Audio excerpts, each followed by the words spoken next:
Yo, Big C in the house. You know the name. Fin Posse Podcast.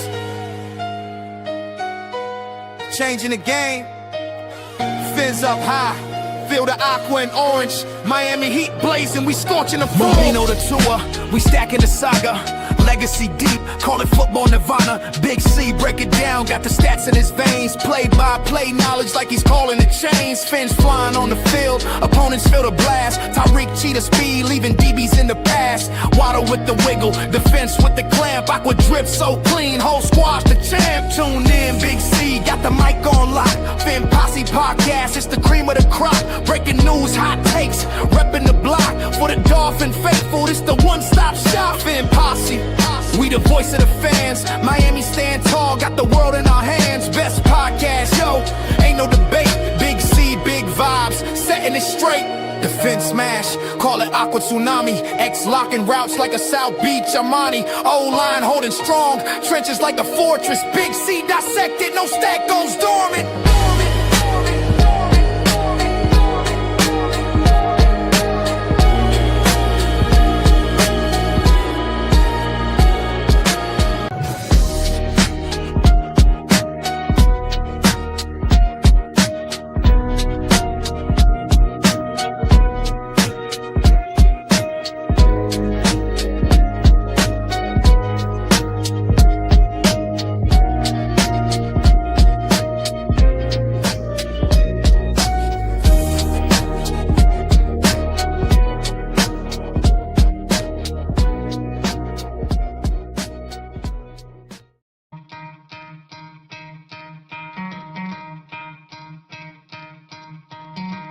Try to play, but you're never gonna beat me. Look the other way, what I'm doing ain't easy. Bloody hands stained from the people who deceive me. Muddy hands break through the chains, go free me. Looking for change, looking for pain. Pulling a mob, pushing a train. I'll never stop, stick to a lane. Pick up the pieces and go rearrange. I'll be the best above all the rest, put me to the test and expect nothing less. You check as I'm chess, what's happening next? Yeah. He got the venom, a tangible weapon, no coming in second. This life is a lesson. He got a new engine from pain, it's a blessing. New focus, no guessing, just bold and obsession. All in his possession, you got their attention. I'll leave an impression and take a redemption. Just kill no discretion, your mind is a weapon. 11-11, it's time for progression. You could try to play, but you're never gonna beat me. Look the other way, what I'm doing ain't easy. Bloody hands stained from the people who deceive me. Muddy hands break through the chains, go free me. People like sheep move feet, hurt it easy. You don't wanna be fast asleep when they see me. What up, Fin fans? Welcome to another episode of the Fin Posse Podcast. I'm your host, Big C, and this is brought to you by Game Changers Media. How is everyone doing? I hope everyone had a fantastic Thanksgiving. Got to spend time with family and friends, ate a lot of good food. My Thanksgiving could have been better, to be honest. I had my first mishap, and I've been making Thanksgiving dinner for my family for the last 15 years, probably. I had my first mishap last year. I deep fry a turkey every year. And this year I went out and I got the oil set up and I turned it on. And usually because it's cold out, the oil struggles to get to that 350, 370 area that you need the oil to initially get before you drop the turkey. First and foremost, it started off bad. I could not find my piece that you put in the turkey to lower it into the deep fryer. So I had that issue, and I was like, damn, how am I going to get this bird inside the oil? You know what I mean? Because, you know, this thing boils up when you drop it in, you know, like it's a big bird going into a hot ass thing of oil, and it bubbles up high. And I didn't have no big safety gloves, so I'm sitting there thinking. Finally, I just grabbed that bastard by the wing, and I lower it down in there, which, you know, I got a 25-pound bird, you know, sitting there lowering it slow like that while oil's splashing up on your wrist. That's not the funnest thing in the world. But anyway, I end up getting the bird in there. You know, you're supposed to cook it 3 to 3.5 minutes per pound. usually I'm out there babysitting that shit, babysitting it. I went out and checked it one time. The oil temperature maintained good. Like it got back up to the 325, 330, just where it needed to be. So I went and did other things, and I didn't babysit it like I typically do. And the 1 year I don't babysit that son of a bitch, I go out there at the perfect time, 65 minutes, 70 minutes, right around that area that is supposed to take for a 25-pound bird. And this bird is burnt. This bird is burnt. This thing is unrecognizable. This shit looked like it went through I don't know, like it was trapped in a house fire. So I salvaged what I could. I mean, my wife is a big turkey skin person. There was none of that for her. There was none of that. I was able to salvage some of the breast, which the meat was still juicy. Just the outer edge of the bird was just, man, very disappointed. Felt horrible for my family. It is what it is. It is what it is. We still had ham, meatballs, smokies, mac and cheese, all the trimmings. But I'm definitely disappointed that I messed up the turkey is the prize, the prize centerpiece of any Thanksgiving meal, and I messed that up. Felt horrible, Today's show we're gonna break down the Dolphins and Saints game. Listen, if you feel good about one game this year, the Miami Dolphins winning, I think it should be the Saints game. But we've been in that position before, right? We thought that we should have beat the Cleveland Browns. We thought that we should have probably beat the Carolina Panthers, even though the Panthers got a better record than I thought they did. I felt like that was a game that we should have won. So we've been here before. If we overlook them, we can be beat. But this is a game that I feel pretty confident that as long as we don't just go out there and lay a complete egg, this should be a W for the Miami Dolphins. We're going to talk about yesterday's games. Man, when I say the NFL is up for grabs and I have no idea who's going to the Super Bowl this year, I truly, truly mean that. I truly mean that. I just can't predict who's going to win on a weekly basis. Just when you think someone's good, they lay an egg. When you think someone is not as good as what as advertised, they go out there and they look like world beaters. So this year is wide open, which is going to lead to an exciting playoffs. It's not just penciling the usual suspects this year. Obviously, you got the usual suspect. The Philadelphia Eagles are going to be there. The Rams are going to be there. The Chiefs, maybe not. Maybe not. I keep going in and out. I'm not showing that. Maybe it's your connection, Michael. Because I got it playing on my phone and it's not going out.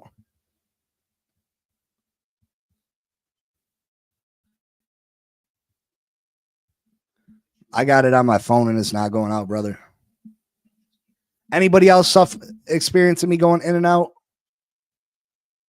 I know there's only 3 of us up in this thing, but one of them is probably me, so there's probably 2 of us. But yeah, we're going to talk about yesterday's games. Joe Burrow made his return against the Baltimore Ravens. How did that turn out for him and them guys? And again, we're going to talk about the Dolphins. We'll talk about some of the other games going on this week and what it means for the Miami Dolphins playoff hopes. Listen, the Miami Dolphins playoff hopes, you can try to be positive if you want to. I'm telling you that us winning these games is hurting us more than helping us at this point. The Miami Dolphins need so many things to go right for them to make the playoffs.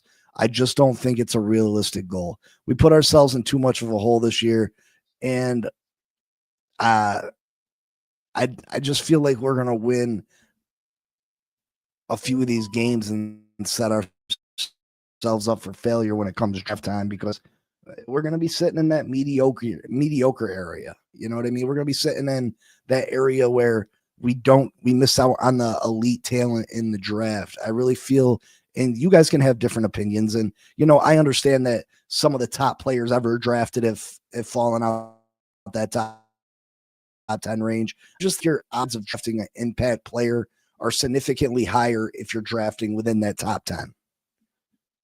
I know all the picks that have been drafted outside the top 10 that have went on to be Hall of Famers. That's just me, though. That's just me. Bonnie, good morning, good morning, good morning. I hope you had a wonderful Thanksgiving on.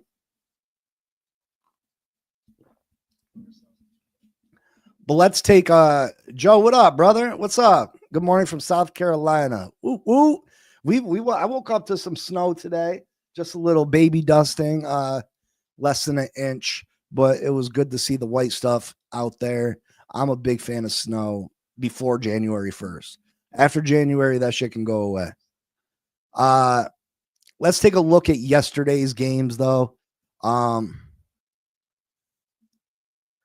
Like I said, this season has been a complete disaster as far as me picking game winners to win football or to win money, at least. Every game that I thought that I had right yesterday as far as a straight up pick, I was wrong. Every single one of them. I didn't win money yesterday, but I did win on my FanDuel as far as picks yesterday because I gave a few teams points. So a former Dolphin cost me $3,000 yesterday. We'll talk about that in a second. That was very dissatisfying. I thought I was going to get a nice little Thanksgiving Day gift from a former Dolphin, and he just it just wasn't in the works. So let's take a look at yesterday's games. And we'll start out with the Packers and Lions. Packers 7-4 or 7-2 or 7-3-1, and the Lions were 7-4. I had the Lions. They were at home. I feel like the Lions are supposed to be the better team, but Green Bay came in and they handled the Lions. They handled the Lions yesterday. Jordan Love looked like a superstar, and they just manhandled the Detroit Lions. This game was never really, it wasn't as close as what the score says it was. I never felt the Green Bay Packers were in danger of losing this game. The Detroit Lions are not the same team from a year ago. Last year, Detroit was just amazing. This year, they've been really pedestrian. They haven't been great. Very inconsistent. Jameer Gibbs is an animal. There's no question about that. But Jared Goff has been wishy-washy. St. Brown went down early.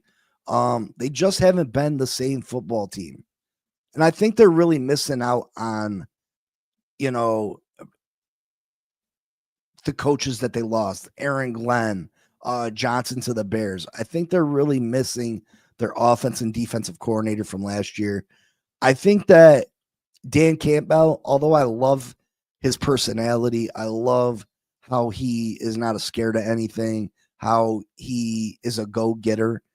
I think he's starting to cost his football team, though. I think he's doing a little too much. He leaves points on the board, consistently going for it on fourth down. They were 0-2 yesterday. I think they're 0 for their last 8 times going for it on fourth down. And we're not talking about going fourth down at the 50-yard line at 4th and 2. We're talking about being in scoring range and him just straight not taking the points. He's just not taking the points. And that's a mistake, especially early in the game. Why are you not taking a field goal earlier in the game to make it a 1-score game? They were down 2 scores. They were down 10 points. They were in field goal range. They go for it on fourth down, get stuffed. You're still down 2 scores. That makes no sense. You always get yourself within 1 score from what I've learned from football over the years, you always go and you get yourself back within a single score. You always make sure you take the lead. Mike McDaniel did the same thing a couple weeks ago. I was not a fan of it against Washington, not taking the lead in the final 2 minutes of the game. These are things that have always been done in football. They've always been done in football. And now these new coaches are coming out and they're just doing things completely different.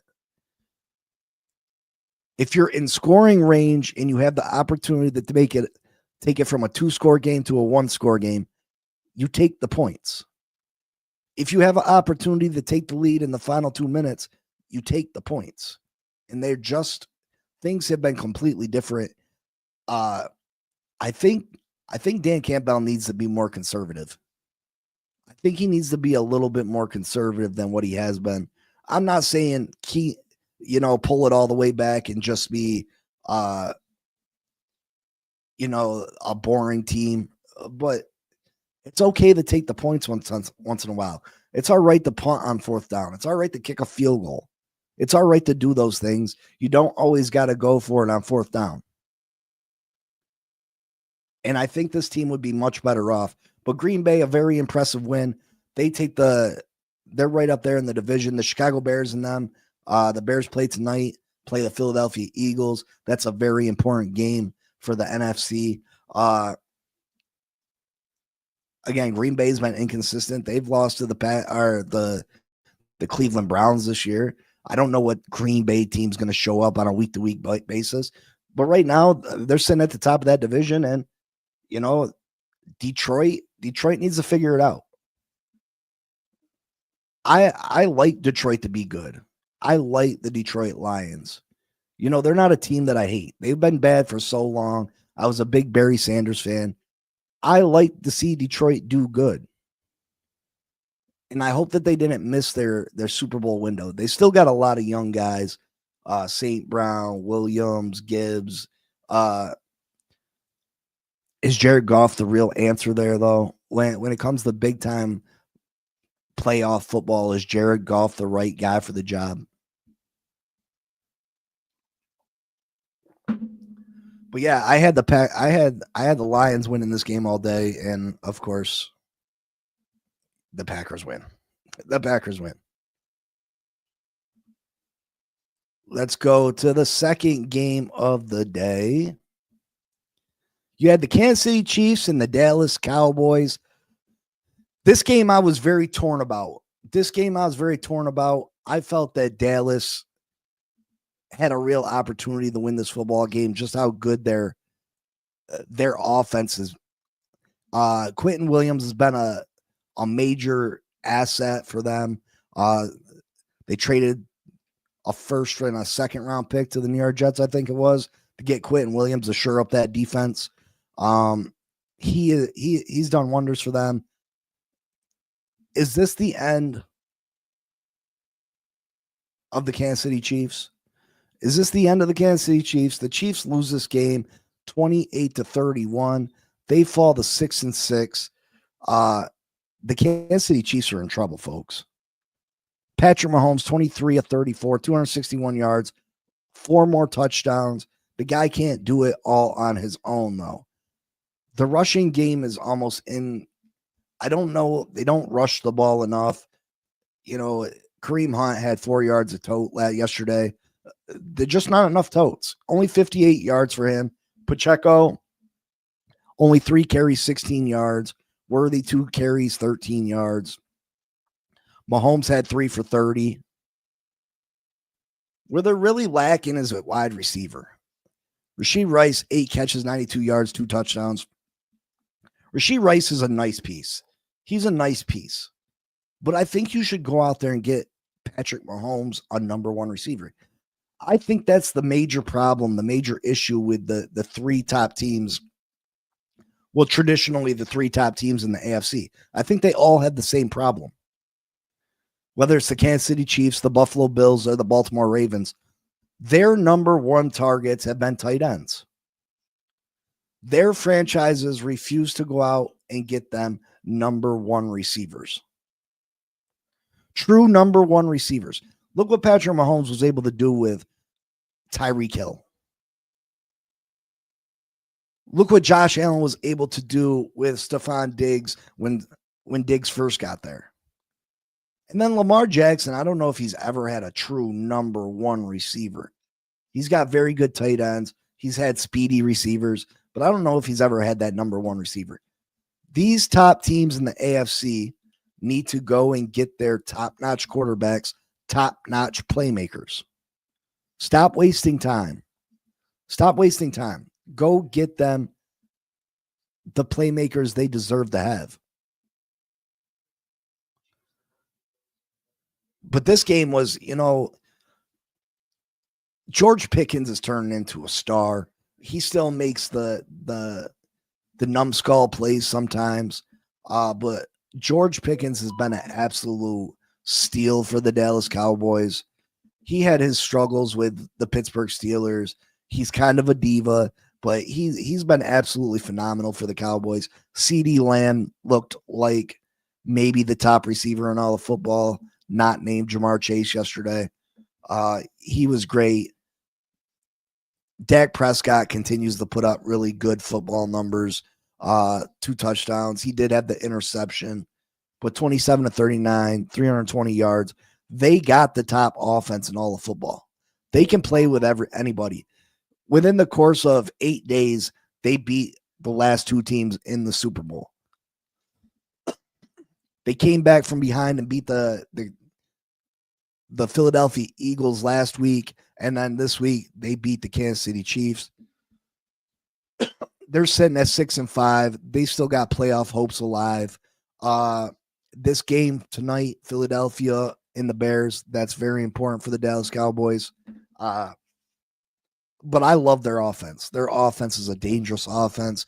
Their offense can put 40 points up at any given moment. They probably got the best receiving core in all of football. CeeDee Lamb and George Pickens are probably the best 1-2 punch in all of football. The Kansas City Chiefs are in trouble. They don't own the tiebreaker against the Jaguars. They don't own it against the Bills. They're going to have a rough time getting into the playoffs. I don't ever want to count out Patrick Mahomes, but this team, they're in serious trouble. They need to get it fixed and get it fixed immediately. The Kansas City Chiefs are going to have to win out to make the playoffs. They're going to have to win out to make the playoffs, 100%. Marcos, thank you, brother. I did. I hope you did as well. Aquavision, good morning, good morning, good morning. So let's go. And then the final game of the night, and maybe the most surprising game, Joe Burrow made his return against the Baltimore Ravens. The Ravens were at home. Joe Burrow was he was pretty good. Coming back from injury, 24-46, 261 yards, 2 touchdowns, quarterback rating 83.7. Nothing fantastic, but this team came out and handled the Baltimore Ravens. Lamar Jackson, 17-32, 246 yards, no touchdowns, 1 interception, not good enough. The defense played fairly well. Derrick Henry, only 10 carries, 60 yards, and a touchdown. Why didn't Derrick Henry have more rushes yesterday? Isaiah Likely was the leading receiver for the Ravens, 5 catches, 95 yards. Mark Andrews, second, 4 catches, 47 yards. Again, top targets being tight ends. Jamar Chase on the other side, 7 catches, 110 yards. They just kept force-feeding Chase, Brown, and tried to keep getting the ball to Tinsley.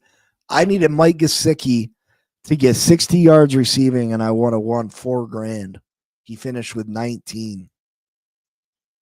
Very disappointing. Very disappointing. This game was huge. Cincinnati can still win this division technically. They're sitting at 4-8. They can still win this division.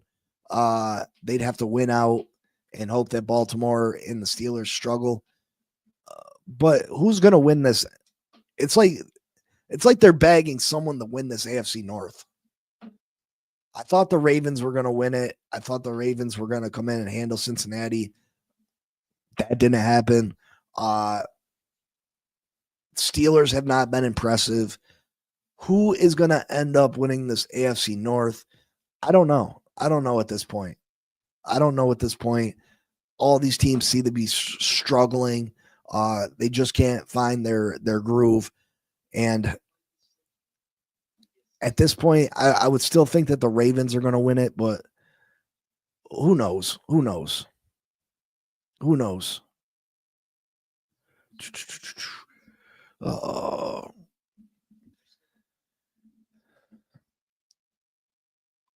Yeah, we're in the hunt. We still have a chance to make the playoffs. We're going to talk about the Miami Dolphins right now.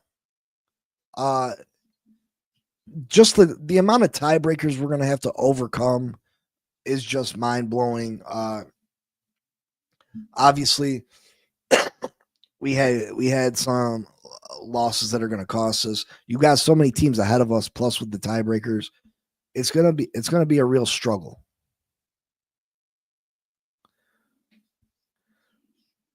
The top 3 teams are crumbling. Who would have thought? Listen, I've been a big component that these teams like the Buffalo Bills, the Kansas City Chiefs, the Baltimore Ravens, they rely too much on their quarterbacks. What's up, Beth?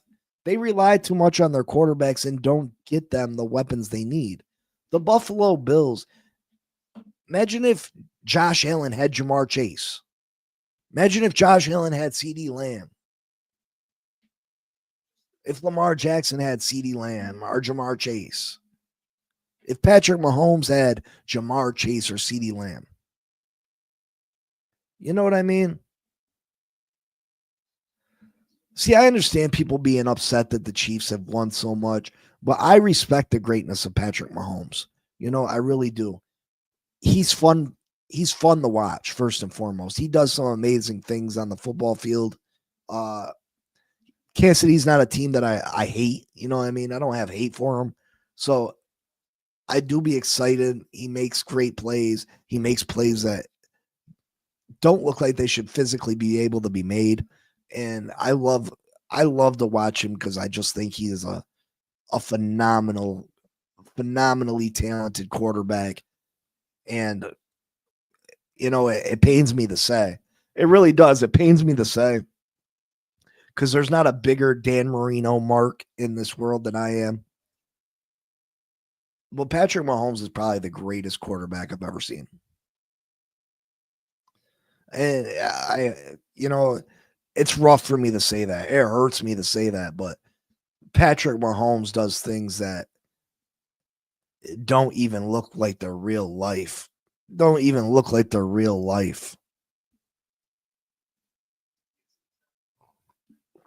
Beth says, I live the chaos of the league this year. Granted, yes, I'm a Bills fan.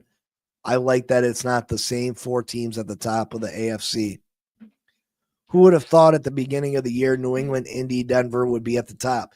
I certainly didn't, Beth. I certainly didn't.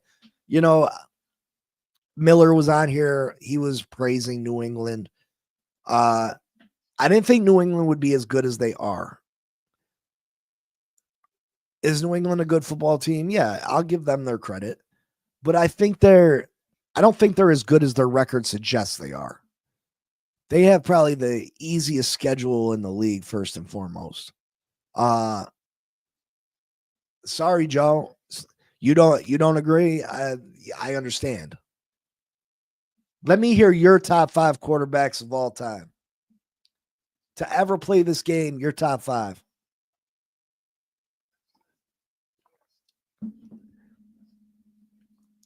But yeah, I don't think the Patriots are necessarily as good. I don't think Denver's as good as their record suggests they are. They've won a lot of last second games this year. Bo Nix, I'm not a Bo Nix fan. Anybody that's a fan of this page has heard me talk about Bo Nix. I don't think his style of play is something that you can rely on for the future.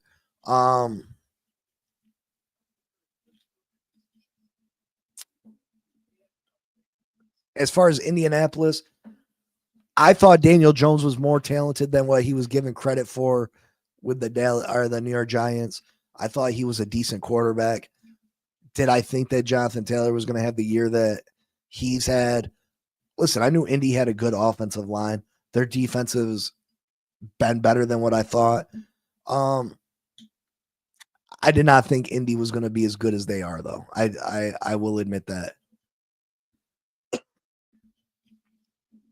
Beth says, I like Bo Nix for Denver. I'm not me personally. He just too much backyard football, too much not staying in the pocket and doing things the way that I feel like he doesn't play the quarterback position traditionally, which is okay, but just too much of relying on broken plays, trying to make plays down the field. It's not something that's going to last. He needs to figure it out. My top 5 quarterbacks that I've ever seen throw the football, I'm going to put Patrick Mahomes at 1, Dan Marino at 2, Aaron Rodgers at 3.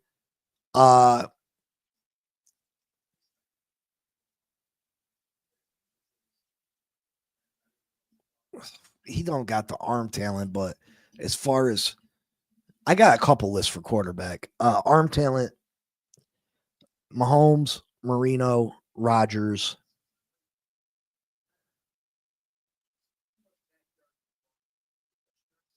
I'm just going to give you top 3. As far as overall quarterbacks, I think Peyton Manning might be the greatest quarterback all around of all time. Peyton Manning's brain was just crazy, bro. Peyton Manning, the way that he could dissect football, he just knew the ins and outs. Yeah, Peyton Manning lost his arm strength later on. He never had one of the elite level NFL arms, but Peyton was absolutely phenomenal. You got to give Tom Brady credit, obviously.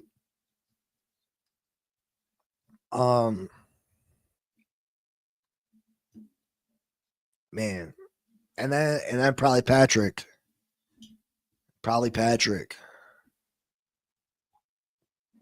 But as far as arm talent, there's only 3 quarterbacks on that list for me. There's only 3 quarterbacks that had that elite accuracy, arm strength, release. Aaron Rodgers, Dan Marino, and Patrick Mahomes. Those 3 for me are it when it comes to strictly arm talent. But let's talk about the Dolphins and the Saints. This is the one game that I feel very confident about the Dolphins winning. If you had one game, this was the game that I was going to come down to and go to. I decided against it because I refuse to give this team more money of mine until they make the necessary changes to get us to where we need to be. Elway was a very good quarterback. I like John Elway. He's not in my top 5. He doesn't sniff the top 5. Peyton, Aaron Rodgers, Pat Mahomes, Tom Brady, and Allen. Allen is here because he has broken more records than all the previous named quarterbacks. But with his as far as what? Because Josh Allen doesn't have more passing touchdowns than those guys. He doesn't have more passing yards than those guys. Now, Josh Allen overall, as an overall quarterback, I think by the time it's said and done, I don't know if you can put too many people ahead of Josh Allen. But I think Josh Allen as an overall quarterback, when it's all said and done, is going to be a top 5 guy. But as far as arm talent, Josh Allen's not a top 10 quarterback. He can throw it a mile, but as far as accuracy and reading defenses and all that, Josh Allen's nowhere near a top 10 quarterback of all time.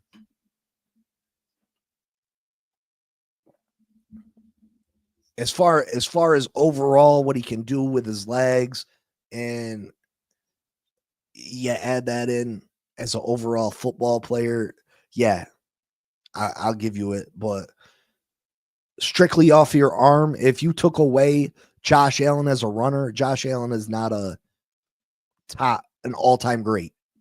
No way. No way.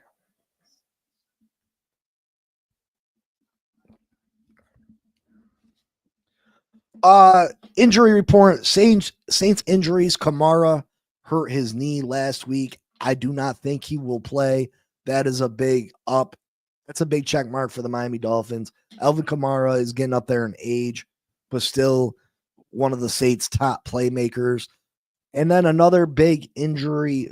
I think he might end up playing, but I'm not sure. Chris Olave, the Saints' number one wide receiver, he had a limited practice on Wednesday. Thursday, he did not practice. Is he going to go? I'm not sure. He's dealing with some back issues. If he does not play, the Saints are going to be very limited. They got a rookie second-round quarterback, Tyler Shuck, who has not been great. I caught some of his game last week. He's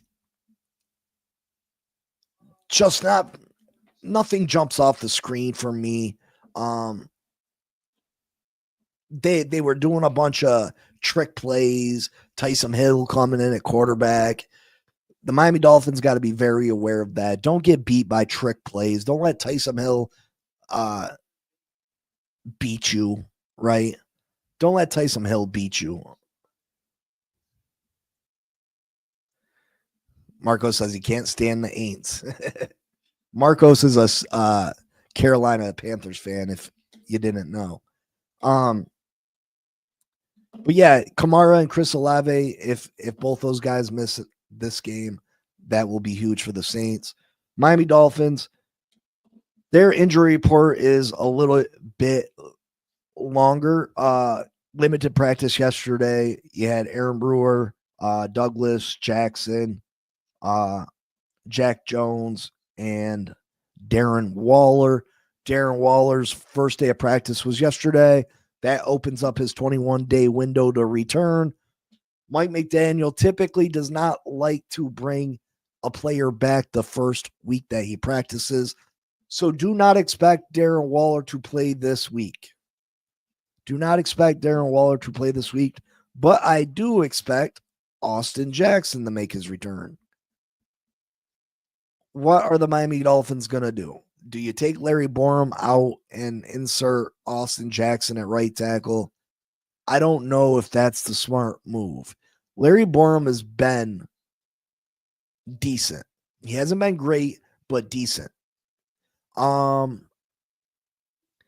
Strange, we've had more issues at the guard spot. Cole Strange hasn't been great. If I was the Dolphins, if I was Mike McDaniel, I would insert Austin Jackson to that right guard spot.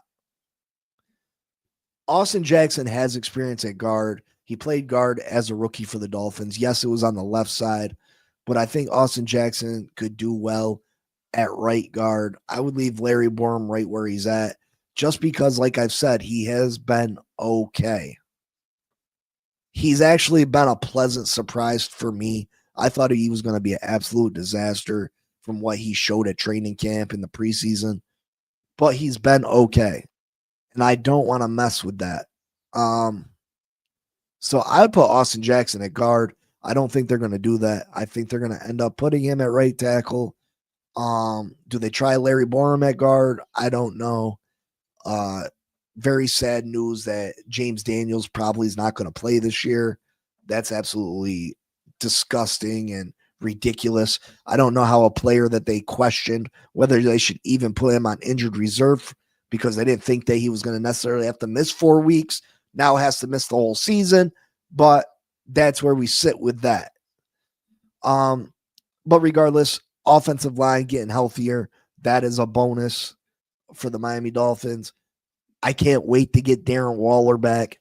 I think this offense is lacking on playmakers. Darren Waller is a playmaker. I love what he brought to the team, even though it was only for 3 games. He is a weapon. Tua trusts him. And we need some more weapons besides Jalen Waddle. And Devon Achane. Nobody else has really stepped up. We need that third weapon. Devon Achane trying to get to 1,000 yards. I think he's right at 900.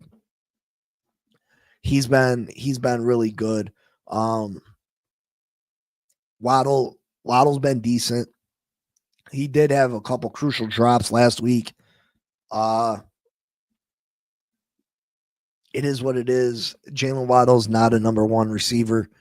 I think we should have took the first round draft pick for him, to be honest. If we were offered a first and a second, I would have took that all day. Just because I think that you can find another Jalen Waddle. Jalen Waddle's not a Jamar Chase. He's not a Jefferson. He's not even a George Pickens. If I could trade Jalen Waddle for George Pickens straight up, I would do it in a heartbeat. George Pickens has that wow factor. Jalen Waddle doesn't have that for me. He just doesn't have it for me. On the defensive side of the ball, we have been playing better. Top performers have been Rasul Douglas, been a major surprise for the Miami Dolphins. Fitzpatrick's been pretty good for the Miami Dolphins. Jordan Brooks, tackling machine, leads the NFL in tackles. Jack Jones, been a pleasant surprise, has really picked up his play in the last few weeks. Again, at the beginning of the season, I said Jack Jones is one of those players. Some weeks you're going to absolutely love him. He's going to be phenomenal, look like one of the best players on the field. Other weeks, he makes massive mistakes. He's a hit or miss guy. But the mistakes have been farther and fewer in between this week, in the last few weeks, than in the past. If he can continue to build on that, I would love for us to offer Jack Jones some kind of contract extension. He's still young, still a guy that I think can be useful for the Miami Dolphins in the future. So, yeah. Only the Real Survive says you have to use your good players to build your team. One good player could produce 3 good players at different positions. I mean, that's just my outlook. Let me read this again. You have to use your good players to build your team. One good player could produce 3 good players at different positions.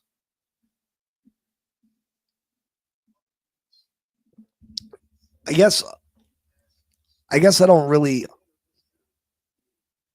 know what you mean by that, but listen, I said how I feel like this Miami Dolphins team can set themselves up nicely for the future, right? Because you have some pieces. You got some young pieces. I think the Miami Dolphins should offer Jordan Brooks a contract extension, right? Offer Jordan Brooks a contract extension. I think that Patrick Paul, given some more time, some more reps, is going to be a top 5 left tackle in this league. Aaron Brewer is still fairly young. He's a very good center. He's graded as one of the best centers in all of football. Devon Achane still very young. Whether we want to pay him, whatever, question marks this year, right? Because this offseason, Devon Achane is going to want to get paid. Greg Dulcich, I like Greg Dulcich as our number 2 tight end. I think he's a good blocker. I think he's got sneaky good hands. He's not much of an athlete, but I love him as a number 2 tight end who is in there, gets his nose dirty, blocks, and then can sneak out and make a big reception for you. I don't think he has the talent to be your number 1 tight end, but a number 2 tight end, I love him. I love him as a number 2. But yeah, as far as you got Brewer. I think Jonas Savaiinaea is gonna figure it out. I do. I really do. Look at the jump that Patrick Paul made from year 1 to year 2. I'm hoping for the same type of jump for Jonah. Kenneth Grant has started to perform better. Jordan Phillips has started to perform better. You got Dante Trader, who's playing pretty good football. You got the rookie corner from Florida, who was our starting nickel at the beginning of the season. Then he got hurt. Hopefully he can continue to build on whatever they've seen in him. We released Mike Hilton to make him our starting nickel. So the coaches must have seen something in this kid to make them feel confident that he's got talent, that he can do the job. Obviously, you got Jalen Waddle, still young. Fitzpatrick, he's not old, not young. He's something that you can still continue to build with. Yes, Jason Marshall.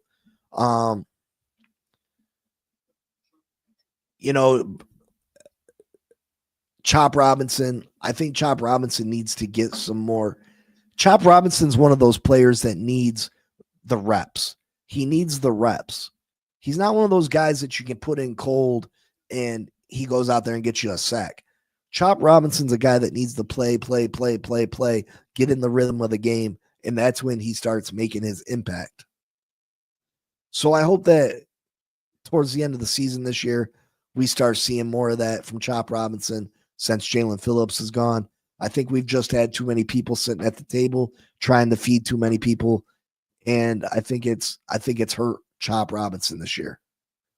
But hopefully he can get it going. You got all those players to build upon. Then we go into the draft this year. We got a number 1 pick, a number 2 pick, 3 number 3s. That's all the more talent that you're going to be able to build, more young players that you're going to be able to build your team around. And then, like I said, 2027, that's when I move on from Tua. That's when I move on from Mike McDaniel.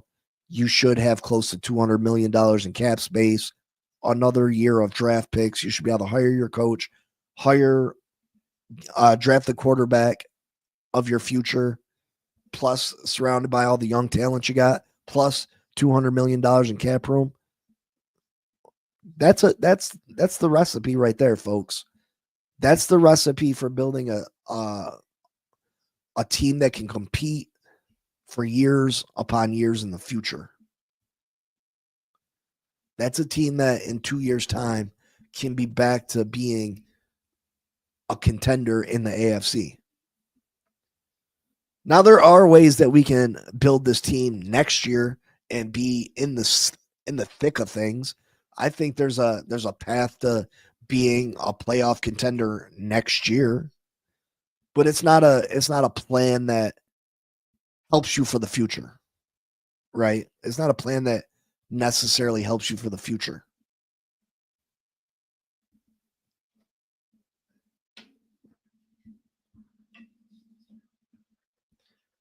I think Tua can win games. I think that Mike McDaniel can coach good enough to win games.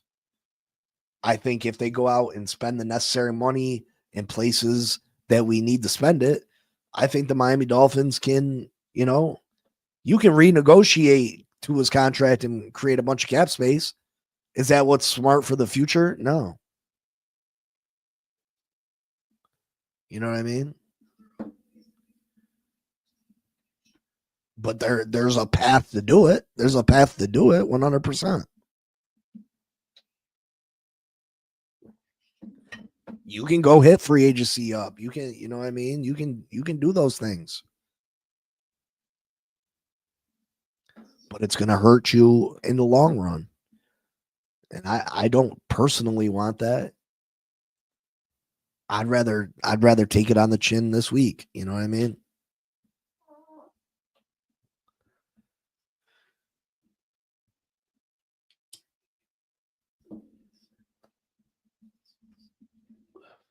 Prediction time. My prediction for the Dolphins and Saints game. What I would do if I was the Miami Dolphins, I would blitz the shit out of Tyler Shuck. He's a young quarterback. You got a few of your top weapons possibly not playing. His security blankets. Alvin Kamara is his security blanket. He's not in there. I would blitz him. Do not let the gimmick plays beat you this week. Don't let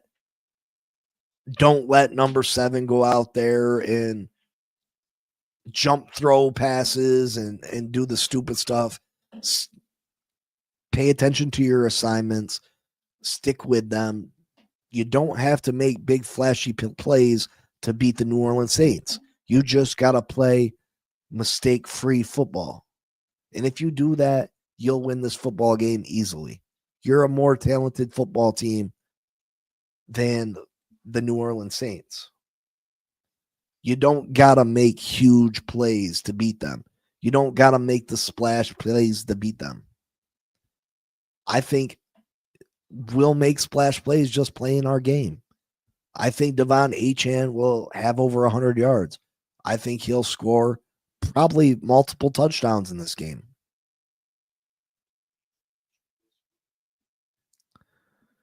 What up, Shake Money? What up? What up? Ken the Hat says, I'll be down on the field after the game with my son. They're having a members field day, so hopefully we win. Awesome, brother. Awesome. That's great.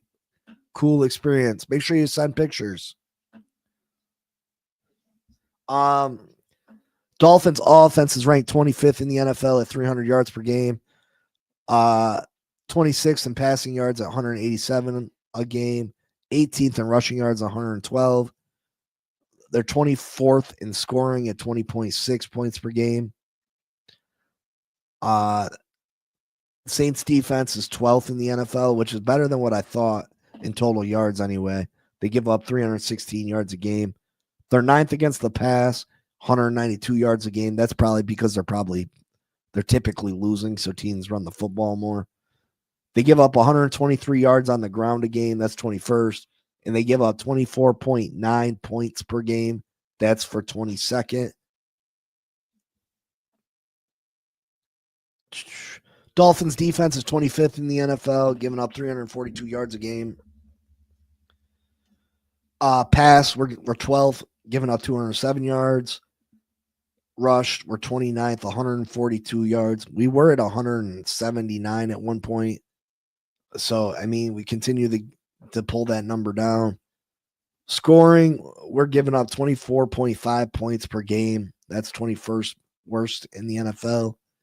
Saints offense is 26th in total yardage, 296 yards a game. Pass, they're 20th at 205 yards a game. Rush, they're 29th at 91.5 yards. And they're without Devon Achane, so we should be able to bottle them up in the run game. Scoring, they're 31st. They're only scoring 15 points a game. Listen, that sounds favorable, right? But we played the Cleveland Browns team that was averaging 13 points a game, and we went out and gave up 31. Do not overlook these guys. Do not overlook them. Do not allow them to beat us. Do not allow them to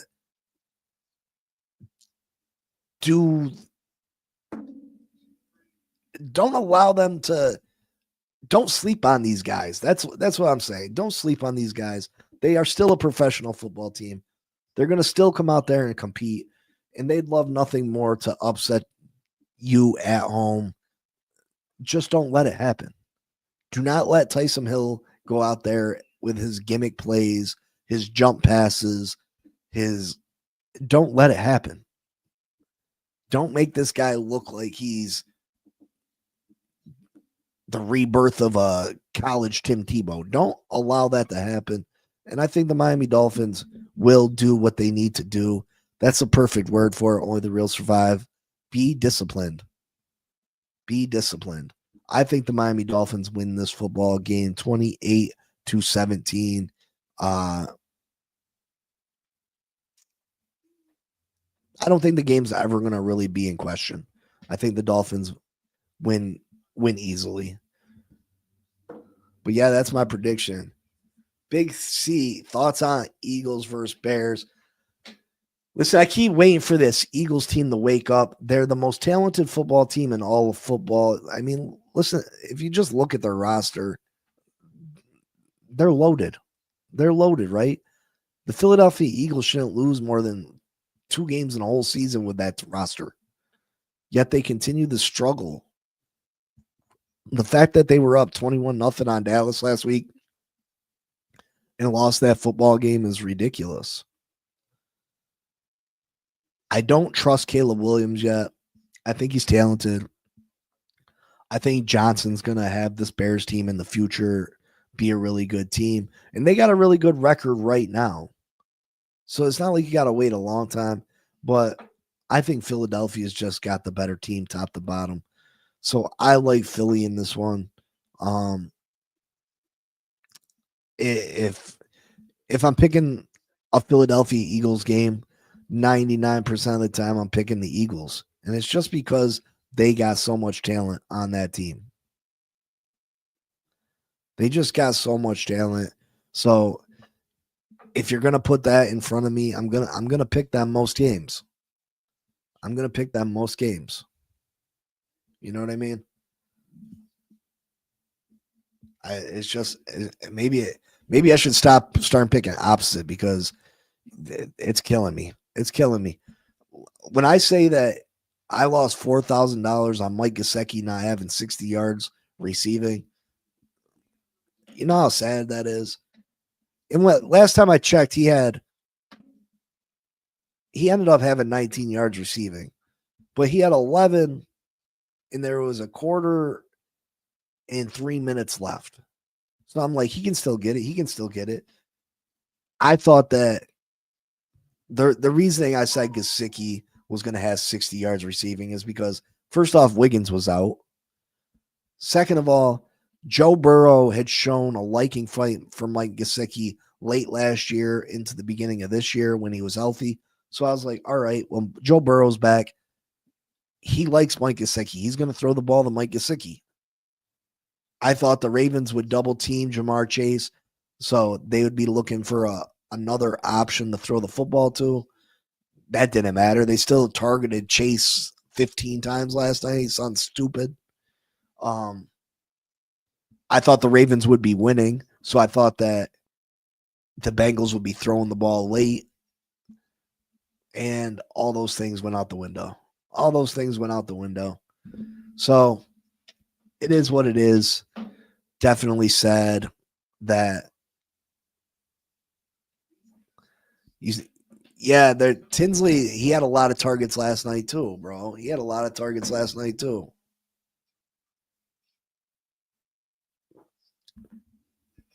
I took Gesicki mainly because, like I said, he had shown that Joe Burrow showed that he liked Mike Gesicki. Like, he used to go to him a lot. And the odds for Mike Gesicki were higher, so it paid more money. You know what I mean? So obviously there's better choices than Mike Gesicki, but Mike Gesicki is the one that paid out.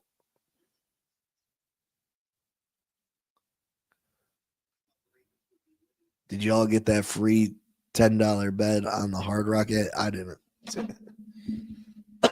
I didn't.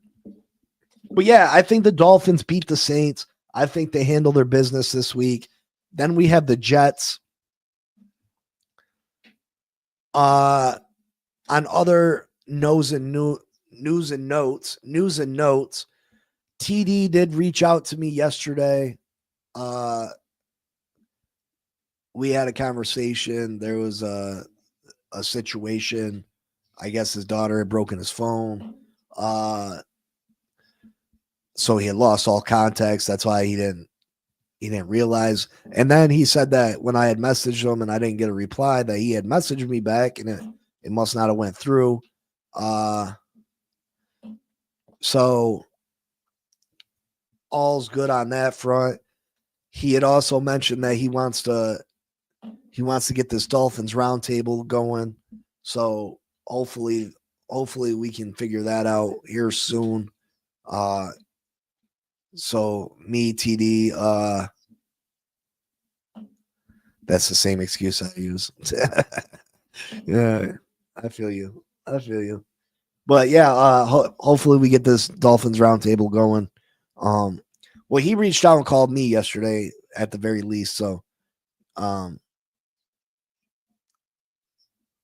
is what it is. He was definitely trying to get me to go to this Jets game, but I just think it's a little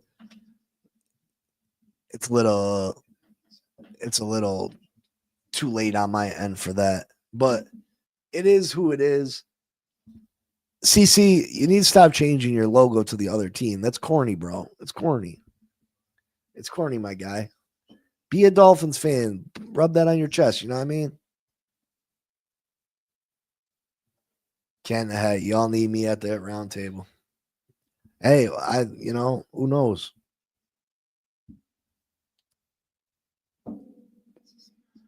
But yeah, Dolphins beat the Saints this weekend. Hopefully, if you're one of those people that think the Dolphins have a shot, hopefully everything falls in the right direction for us. Let's take a look at the schedule real quick, see what we need to happen. Week 13. Let's see.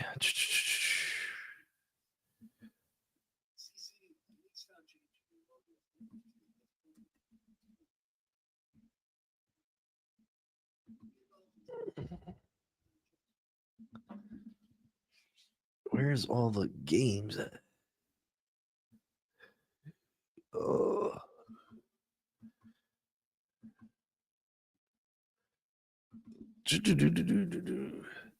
See who we should be cheering for. Schedule.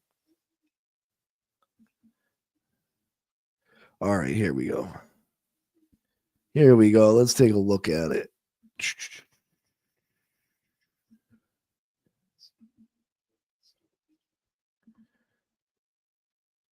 Boom, boom, boom, boom, boom, boom, boom, boom. Okay.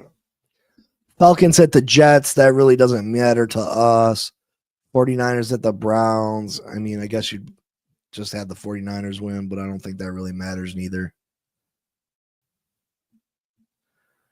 Rams, Panthers don't matter. Texans, Colts. We want the Colts to win this game. The Colts are going to probably win that division. So we want the Houston Texans to lose. So cheer for the Colts. Bucks, Cardinals don't matter. Dolphins, Saints, obviously the Dolphins. Vikings, Seahawks don't matter. Jaguars at the Titans. You want the Tennessee Titans to win this football game. The Jaguars are one of the teams that we're going to be battling for a playoff spot. You want the Titans to upset them. Good luck. Bills at Steelers. You want the Pittsburgh Steelers to win this football game and beat the Buffalo Bills. The Buffalo Bills and Steelers are both teams that we could be playing for, be fighting for playoff spots against. But right now, the Steelers are leading their division. So technically, they'd be division winners and they'd be in the playoffs regardless. So you'd want the Bills to lose. Raiders, Chargers, you would love for the Raiders to knock off the Chargers. Chargers are another team that we're going to be battling for a playoff spot. Broncos, Commanders. Broncos are winning that division right now, but you'd still like the Broncos to lose against the NFC team. Giants, Patriots. You want the Giants to beat the Patriots just because.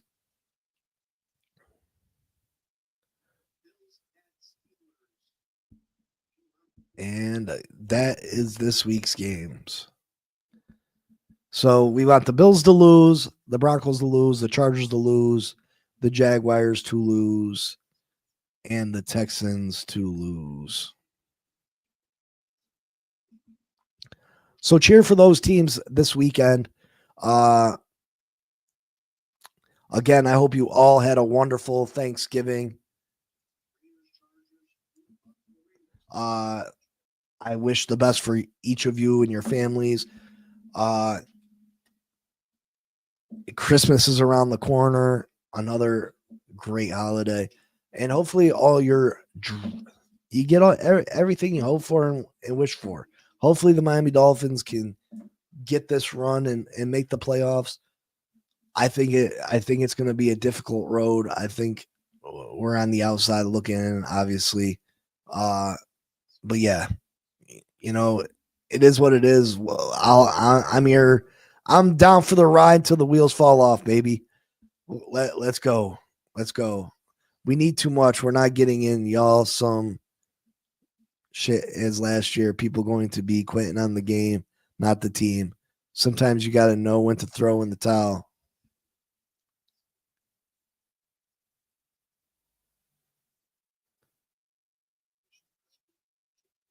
CC, you're something else.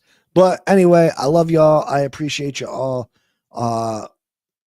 Make sure you catch me on Hardcore Sports Network Sunday morning show. We talk about all the football games around the league and do picks and stuff. It's a good time. But yeah, I love y'all. I appreciate you all. And you know what it is. Fins up till forever and ever and ever. I appreciate you all. I love you all. Do I got any fantasy players today? I don't think I do. But yeah, I love y'all. I appreciate y'all. And I will see y'all later. Fins up, baby. Peace. Yo. Big C in the house.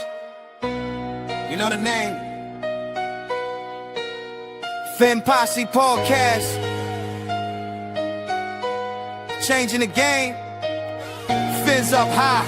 Feel the aqua and orange. Miami Heat blazing. We scorching the floor. Moving the tour. We stacking the saga. Legacy deep, call it football nirvana. Big C, break it down, got the stats in his veins. Play by play knowledge like he's calling the chains. Fins flying on the field, opponents feel the blast. Tyreek cheetah speed, leaving DBs in the past. Waddle with the wiggle, defense with the clamp. Aqua drip so clean, whole squad's the champ. Tune in, Big C, got the mic on lock. Fin Posse Podcast, it's the cream of the crop. Breaking news, hot takes, repping the block. For the Dolphin faithful, it's the one-stop shop. Fin Posse. We the voice of the fans. Miami stand tall, got the world in our hands. Best podcast, yo, ain't no debate. Big C, big vibes, setting it straight. Defense smash, call it Aqua Tsunami. X locking routes like a South Beach Armani. O-line holding strong, trenches like a fortress. Big C dissected, no stack goes dormant.